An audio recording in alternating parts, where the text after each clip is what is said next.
be Kulukoro mara kɔnɔ bi n'a bɛ jɛgɛden produit a tɛ Mali fan si. Amara Sako, directeur régional de la pêche par intérim ka nin kuma in Kulukorokaw bɛɛ dabɛnnen bɛ o ma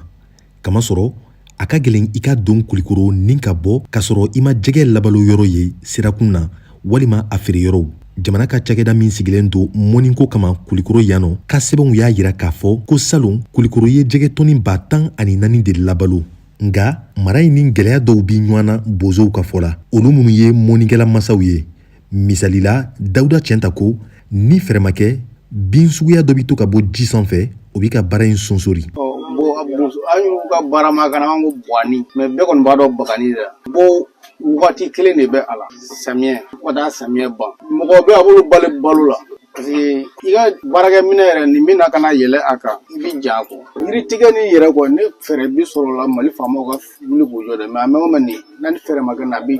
mɔni bali Mali kɔ ni sɔrɔ ye 100 nin bɛ 80 bɔ a la. Gɛlɛya dɔ la belebele tuguni k'o ye bakɔnɔ yiritigɛ ye. Amara Sako, directeur régional de la pêche par intérim bɛ dɔɔni fɔ an ɲɛw la. Pêche yɛrɛ bɛ ka étrangler ni problème de c'est ni bakɔnɔna lajɛ ka daminɛ Kangaba kana bila fo Ɲamina ba bɛ ka tiɲɛ dɔɔni mais ba tiɲɛbaga ye bakɔnɔmɔgɔw yɛrɛ ye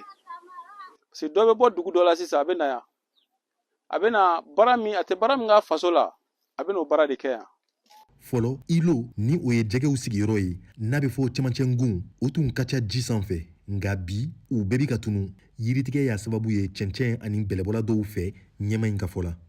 Cɛmancɛ gun ko in filɛ nin yiritigɛ de nana cɛmancɛ gun ban a nana kɛ depuis bɛ kɛrɛfɛla yiriw tigɛ ka tila o la u nana gun yɛrɛ yiri tigɛli daminɛ bɛlɛ nɔfɛ ta ye cɛncɛn tɛ dɛ bɛlɛ parce que ni bɛlɛbɔla nana don gun kɔrɔ ka gun kɔrɔla siyani ka bɛlɛ in fɔ dɔrɔn o ye gun ko bannen u b'a siyani ka dɔɔni kɛ n'u gɛnna ka bɔ yen samiya fɛ u bɛna a tɔ bɛɛ bɔ yen o ye gɛlɛyaba de min bɛ an ka ba kɔnɔ vraiment an ye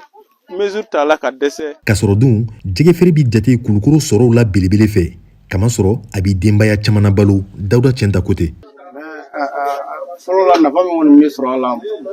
sisan o tɛ sɔrɔ a la kɔni bɛ nafa sɔrɔ a la an ye musow furu a la ka denbaya an b'an ka denmisɛnninw ka ekɔli saraw bɛɛ sigilen don ji in na Ala barika kɔni an bɛ dɔɔnin sɔrɔ kelen yɛrɛ ka jɛgɛ i b'a sɔrɔ mɔgɔ 10 dayirimɛ sigilen don kelen na e bɛna ta ne bolo i b'a sɔrɔ mɔgɔ 2 sigilen don k'e kɔnɔ b'a ta bi fɛn tɛ maa kelen ka jɛgɛ o maa kelen dɔrɔn ka jɛgɛ dɔw bɛ yen bana dɔw b'i la n'i y'a dɔn a b'o ban. Walasa Kulukoro ka to a ka masaya jɔyɔrɔ la jɛgɛko la wulikajɔw bi sen na bozow ka timinandiya kɔfɛ kɛnyɛrɛyew caman bi jɛgɛlamun kɛ marabagaw bi olu jukɔrɔmadon Senu Keyita ye o dɔ ye ale ka jɛgɛso ŋana bi wele cage flottante o tɛ dɔgɔrɛ ye ka jɛgɛw labalo kabini u fitinin sansan kɔnɔ ba yɛrɛ ji la. Sisan wagati la parce que jɛgɛ ko gɛlɛyara sinon an b'a daminɛ wagati min o y'a sɔrɔ an bɛ jɛgɛ kilo feere 400 o la an bɛ se ka miliyɔn 7 ni a tɔgɔ 100 an bɛ se ka olu sɔrɔ a la cage kelen la an b'a daminɛ wagati min na o y'a sɔrɔ cage kelen de b'an bolo ala y'a kɛ yiriwa commencera ka na bi cage 2 ɲɛ b'o de la ji sanfɛ sinon cage 4 de b'an bolo jɛgɛden 8,000 de bɛ kɛ cage ninnu kelen kɔnɔ yɔrɔ dɔw la i bɛ se ka jɛgɛ sɔrɔ dɔrɔmɛ 25 n'a fɔ i bɛ se ka jɛgɛ sɔrɔ 30. Nka sɔrɔ kɔfɛ a ko gɛlɛya min b'u kan o ye jɛgɛw ka dumuniko ye k'a sɔngɔ ani a sɔrɔli ka gɛlɛn n'o tɛ ko olu ka feere in bi nafa lase maa caman ma. Jɛgɛ mun filɛ n'an b'a feere anw bɛ a caman feere en gros la parce que an bɛ restaurant an b'olu fourni an bɛ hôtel an b'olu fourni mais mɔgɔ minnu fana bɛ n'olu bɛ jɛgɛ feere an bɛ olu fana fourni. Kalo wɔɔrɔ nin jɛgɛso ŋana in bi dɔɔni damadɔni bɔ. I bɛ taa sɔrɔ cage in kelen na ye 180 mètres cubes de a kelen na bɛ se ka à peu près 8 000 à 20 ta ni k'i b'o feere ni perte nana kɔnɔna na i bɛ se ka na 3 tonnes et demi i bɛ se k'o sɔrɔ poisson na sinon ni perte barika man bonya kosɛbɛ i bɛ se ka tonne 4 i bɛ se k'o sɔrɔ kalo wɔɔrɔ i bɛ se k'o sɔrɔ a kɔnɔna la. Kajatu Kulibali ni ale ye jɛgɛ feerelaba ye kabini san caman fana ko a ka nin baara in bɛ nafa lase musow ma.